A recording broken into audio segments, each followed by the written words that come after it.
வணக்கம் doctor Manjula Simeon. இன்னைக்கு நம்ம எங்கே இருக்கோம்னா உலகத்தில் முக்கியத்துவம் வாய்ந்த ஒரு இடத்துல இருக்கிறோம். கிரெனிச் அப்படிங்கிற இடம் லண்டனில் இருக்குது. இங்கே தான் உலகத்தை மேற்கு கிழக்காக ரெண்டாக பிரிக்கிற தீர்க்க ரேகை போகுது. நம்ம நடந்து அந்த பார்க்கில் அந்த இடத்த நோக்கி போயிட்டுருக்கோம். ராயல் அப்சர்வேட்டரி அப்படிங்கிற அந்த இடத்துல தான் இது இருக்குது. நம்ம நடந்த ராயல் அப்சர்வேட்டரி என்டர் ஆகிற இடத்துல இந்த மிக பிரம்மாண்டமான டெலஸ்கோப் இருக்குது. 17ஆவது நூற்றாண்டில் செய்யப்பட்ட இந்த டெலஸ்கோப் அந்த காலகட்டங்களில் உலகத்திலேயே மிகப்பெரிய டெலஸ்கோப்பாக கருதப்பட்டது. ஆனால் மிகப்பெரிய அளவில் இது இருந்ததுனால இதை பயன்படுத்தவே முடியலை. ஒரு 100 ஆண்டுகள் கழித்து ஒரு மரம் விழுந்து இது சிதைந்து விட்டது. 18ஆம் நூற்றாண்டுக்கு முன்னாடி வரைக்கும் ஒவ்வொரு ஊருக்கும் ஒவ்வொரு நேரம் இருந்திருக்கு. இப்போ நம்ம இந்தியான்னு எடுத்துக்கிட்டிங்களா, டெல்லியில் ஒரு டைமு, மும்பையில் ஒரு டைம், மதுரை, சென்னை ஒரு டைம், ஏன் சின்ன சின்ன நகரங்களில் கூட தனித்தனி நேரம் இருந்திருக்கு. 18ஆம் நூற்றாண்டோட இறுதியில் உலகம் முழுவதும் இருக்க பெரிய நாடுகள்லாம் சேர்ந்து ஒரு மாநாடு நடத்தி இந்த புள்ளி, அதாவது கிரெனிச் புள்ளியை இந்த இடத்துலேருந்து ஒவ்வொரு நாடும் எவ்வளோ தூரத்தில் இருக்கோ அதை வச்சு அதோட நேரம் வேறுபடுற மாதிரி முடிவு பண்ணாங்க. இப்போ உதாரணத்துக்கு எடுத்துக்கிட்டிங்கன்னா, இந்தியா இங்கேருந்து 5.5 மணி நேரம் முன்னாடி இருக்குது. ஸோ அதே மாதிரி ஒவ்வொரு நாடும் இதுதான் மையப்புள்ளி, இங்கேருந்து இருக்கிற தூரத்தை பொறுத்து தான் அவங்களோட நேரம் மாறும். இதுதான் உலகத்தின் எல்லா நாடுகளுடைய நேரத்தையும் நிர்ணயிக்கிற தீர்க்க ரேகை அல்லது மெரிடியன். இந்த இடத்துல என்ன நேரம் இருக்குதோ அதுதான் கிரெனிச் மீன் டைம் அப்படின்னு சொல்லப்படுது.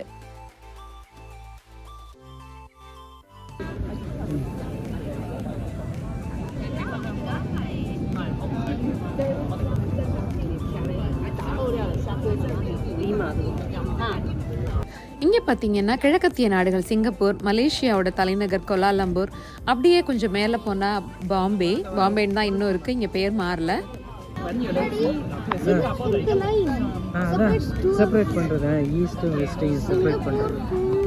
சிங்கப்பூர்லாம் அந்த சைடு இருக்கு, பாம்பேலாம் சைடு ஈஸ்ட் சைடு இருக்கு பாருங்க.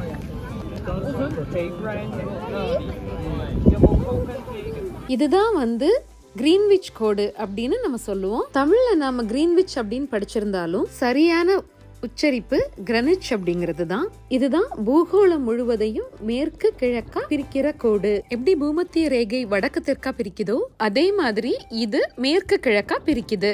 இந்த பக்கம் இருக்கிற நாடுகள் கிழக்காகவும் இந்த பக்கம் இருக்கிற நாடுகள்லாம் மேற்கு.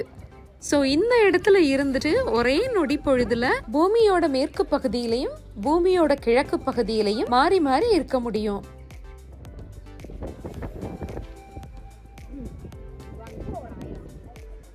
மேற்கத்திய நாடுகள்ல ஒன்றான அயர்லாந்தின் தலைநகரம் டப்ளின், இந்த கிரெனிச் பகுதி, இதெல்லாம் இந்த மேற்கு பகுதியில குறிப்பிட்டிருக்கத பார்க்க முடியுது. பாரிஸ்லாம் நம்ம வெஸ்டர்ன் தான் நினைப்போம், ஆனால் அது ஈஸ்டில் தான் வருது. Moscow, Berlin, Rome, Istanbul, Turkey, இது எல்லாமே ஈஸ்டில் தான் வருது. இந்த குடும்பத்தினர் இந்த குழந்தைய வச்சு ஏதோ மத சம்பந்தமான சடங்குகள் செய்கிறாங்க இந்த இடத்துல.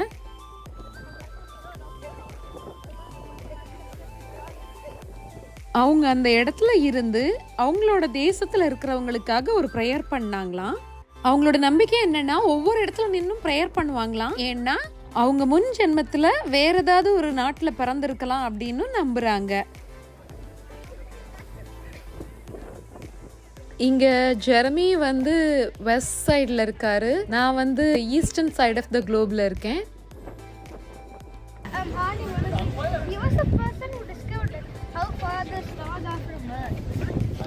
இந்த இடத்துலையே ராயல் அப்சர்வேட்டரி மியூசியம் இருக்குது. அதுக்குள்ளே போய் ஒரு சில விஷயங்கள் நம்ம பார்க்கலாம். இது என்ன பெரிய மெஷின் மாதிரி இருக்குன்னு யோசிக்கிறீங்களா? இது 18ஆம் நூற்றாண்டில் கட்டப்பட்ட ஒரு பெரிய டெலஸ்கோப், கிரேட் ஈக்வட்டோரியல் டெலஸ்கோப். இது பல விதமான நட்சத்திரங்களை ஆராய்ச்சி செய்வதற்கு பயன்படுத்தப்பட்டது. கிட்டத்தட்ட 100-150 ஆண்டுகள் ஆராய்ச்சிக்கு பயன்படுத்தப்பட்ட பிறகு இப்பொழுது மாணவர்களுக்கு கற்றுக் கொடுப்பதற்காக இது பயன்படுத்தப்பட்டு வருகிறது. ரொம்ப பெருசு, உங்களுக்கே தெரியும். இது வழியாக தான் பார்க்கணும், ஆனால் நம்ம உள்ள போவிட மாட்டாங்க.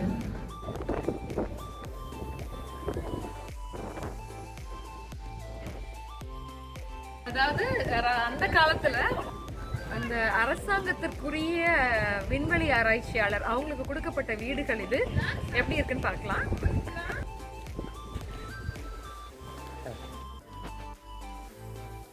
ஸோ இது உலகம் முழுக்க இருக்கு. பலவிதமான சன் டயல்ஸ், சூரிய கடிகாரங்கள், அதோட கலெக்ஷன் இங்க இருக்கு. 17ஆம் நூற்றாண்டு வரைக்குமே கடிகாரம் கண்டுபிடிக்கப்படுறதுக்கு முன்னாடி இந்த மாதிரி சன் பேஸ்டா சூரிய ஒளியை வச்சு தான் நம்ம மணியை வந்து கணிச்சாங்க.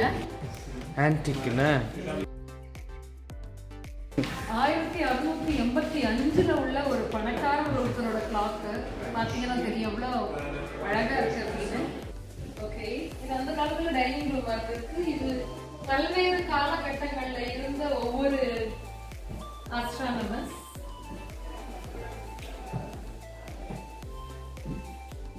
இதுல பெண்களும் இருந்திருக்காங்கிறது ரொம்ப சந்தோஷமான விஷயம்.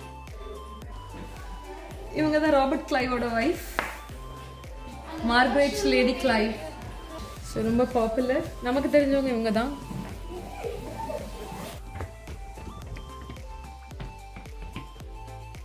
இதுதான் அப்சர்வேட்டரி. வீட்டுக்கு மேலேயே எப்பவும் அவங்க நினைக்கிறப்ப வந்து ஆராய்ச்சிகள் செஞ்சுக்கலாம். ஒரு எண்கோண ஷேப்ல இருக்கு, ஆக்டகன் ஷேப்ல இருக்கு இந்த ரூம்.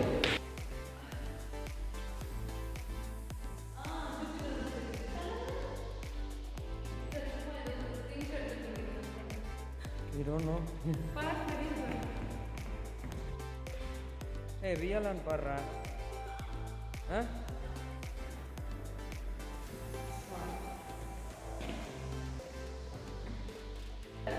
வருஷம் ஆராய்ச்சிக்காக இந்த ரூம் பயன்படுத்தப்பட்டிருக்கு. பிளேஸ் ஆஃப் ஒர்க், மீட்டிங், சயின்டிஸ்ட்லாம் உட்காந்து பேசுறதுக்கான ரூம் வந்து எல்லாம் இருக்கு. ஃபேமிலி செலிப்ரேஷன்ஸ் கூட இங்கே நடந்திருக்கு.